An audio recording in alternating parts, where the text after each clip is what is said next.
Well, let's talk about that. But first, about the path to reconciliation. There are Liberal Party stalwarts urging for the reconciliation to happen very quickly.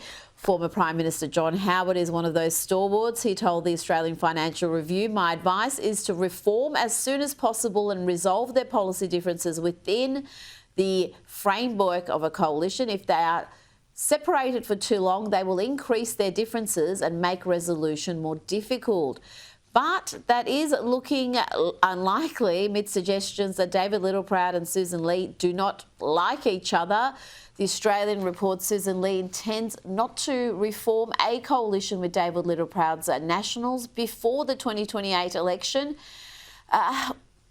Tina, what is that going to mean?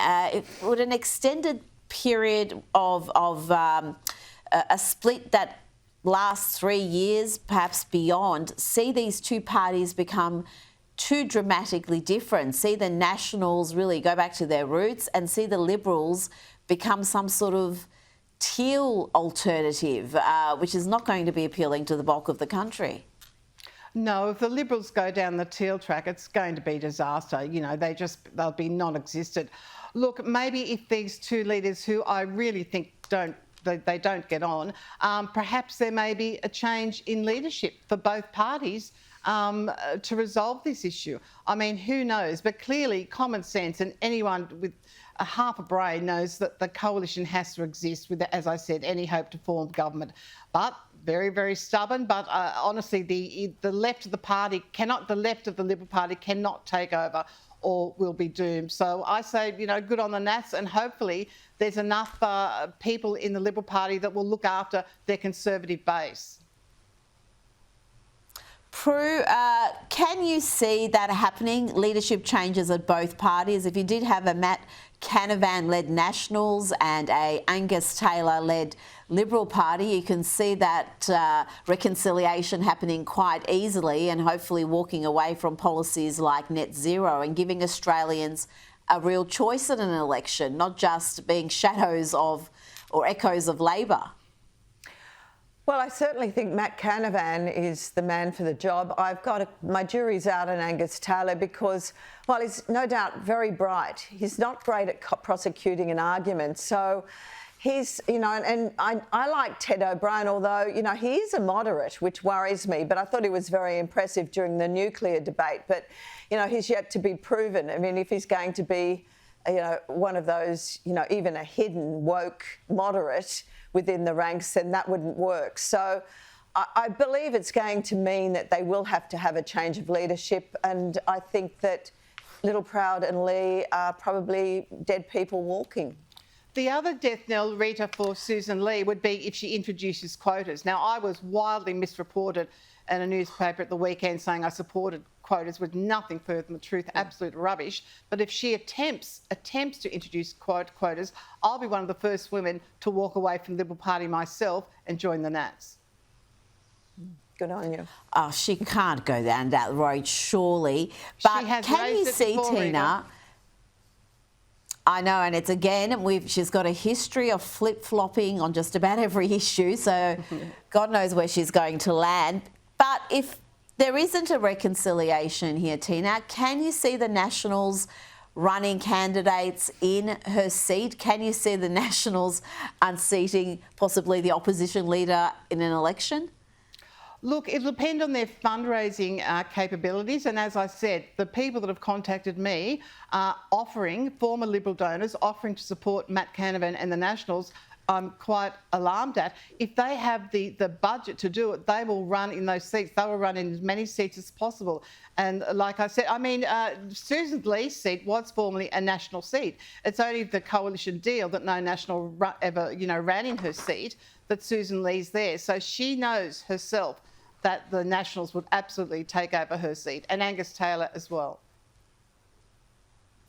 Now, Prue, you mentioned Ted O'Brien, and this is further proof that Liberals and Nationals aren't on very good terms right now. The Deputy Opposition Leader, Ted O'Brien, decided last minute to pull out of a joint TV appearance with National Senator Matt Canavan earlier this day.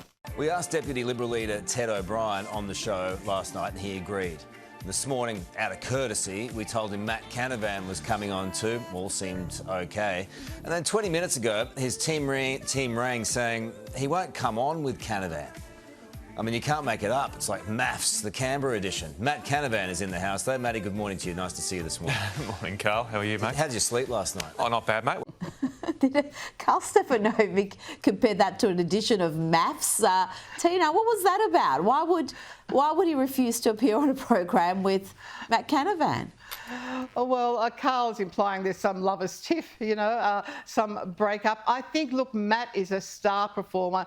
He knows his stuff. I do think there'd be a little bit of nervousness in Ted O'Brien that he would say the wrong thing and goof up. But that's a cowardly thing to do 20 minutes prior to appearance on a show. Because I tell you one thing, Matt Canavan will never back down from a fight.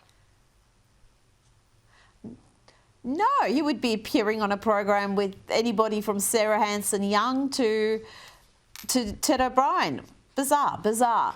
Now, let's have a look at how some of the leftist papers are reacting to the split. The Sydney Morning Herald has gone with this angle, claiming the Nationals once got their way because they argued their corner and didn't make empty threats. Now the Junior Coalition Party is reduced to a juvenile outfit.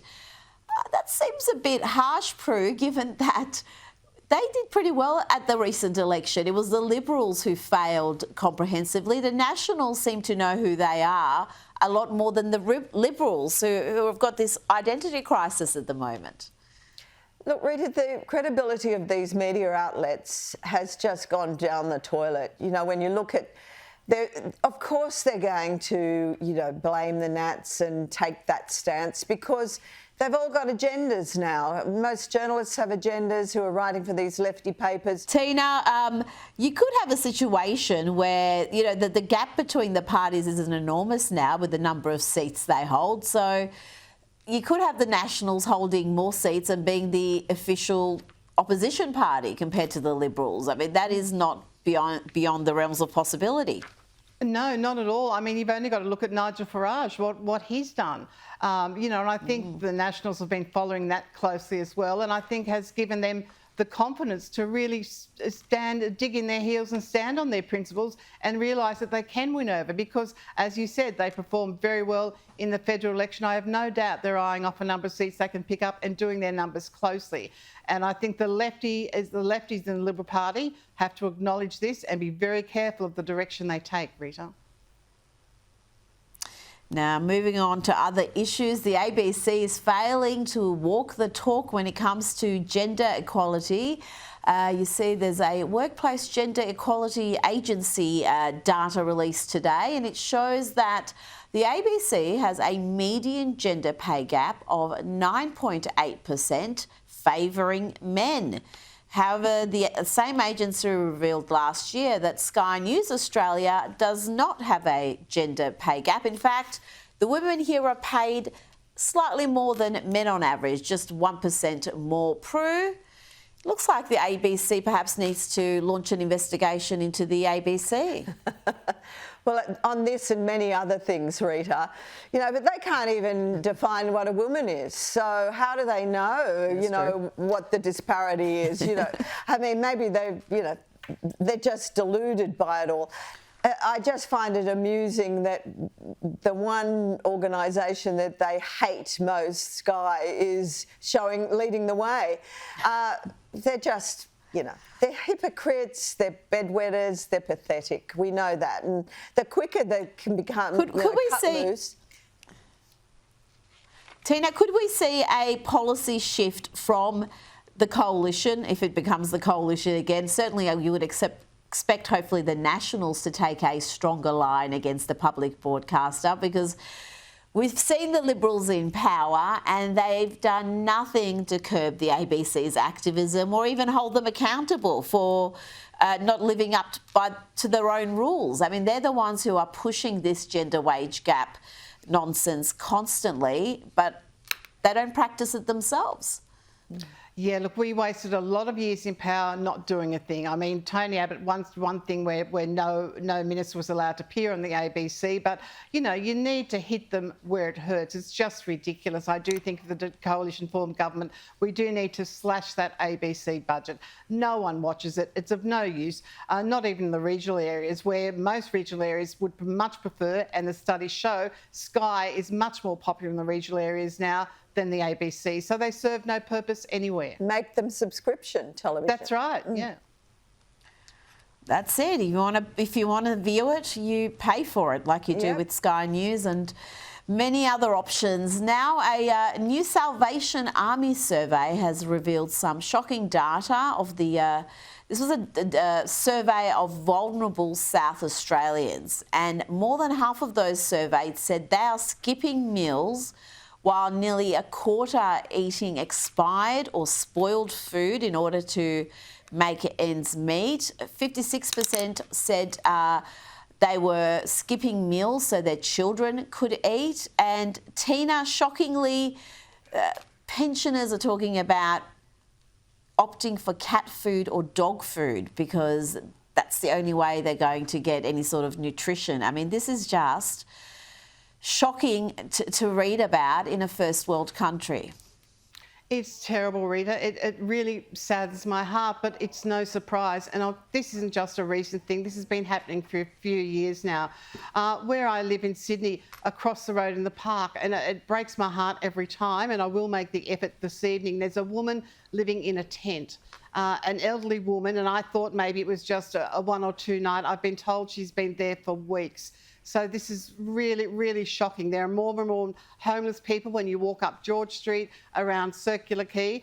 We've got Vivid starting soon. I don't know what these poor buggers are going to do because many of them, the only shelter they get. But the pensioners have been incredibly hard hit and for a long time have been resorting to eating very little, or as you say, dog or cat food. It's disgraceful. Absolutely, just absolutely appalling. Before you ladies go, I want to just bring you some international news. Italian Prime Minister Giorgia Meloni had a massive diplomatic win. She hosted a key trilateral meeting between the US Vice President JD Vance and the EU Commission President Ursula von der Leyen. And she's also now backing, Tina, Donald Trump's suggestion that the Vatican could help mediate talks between Ukraine and Russia. This is quite a starring role for Meloni, Tina. She is offering her assistance in that. She's backed Trump's proposal, and she's really become the crucial leader in Europe right now, particularly in trade talks with the US. Rita, she deserves this starring role. She's been a really great leader, and she's always been an admirer and understood what Trump is doing and trying to do. And I think she'll play a crucial role moving forward. And I'm sure her and JD Vance got on remarkably well. And hopefully with her pressure and the assistance of Trump and the input of the Pope, that finally something can happen. Prue, I remember when she was elected, the coverage in the Western media was disgusting. They were painting her as some extremist, some threat to democracy, some radical fascist woman. And she's nothing of the sort, and she's proved that. And she's possibly the most popular leader in Europe right now. Yeah, well, of course, anybody that they can crucify, they'll do, and call a fascist, you know what they're like. She is so impressive. I just wish we had a Meloni here.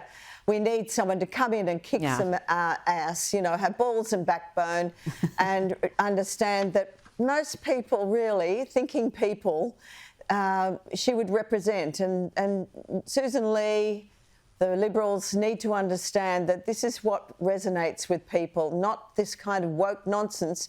And they also need to understand that in 3 years' time, when, again, the cost of living, there'll be more people on the streets, the cost of living is going to really impact even more because of the energy disgrace of Bowen, that, they're barking up the wrong tree. People will be really wanting an alternative. Well, let's hope they wake up to those realities. We live in hope. Prue MacSween, Tina McQueen, thank you so much for your time tonight.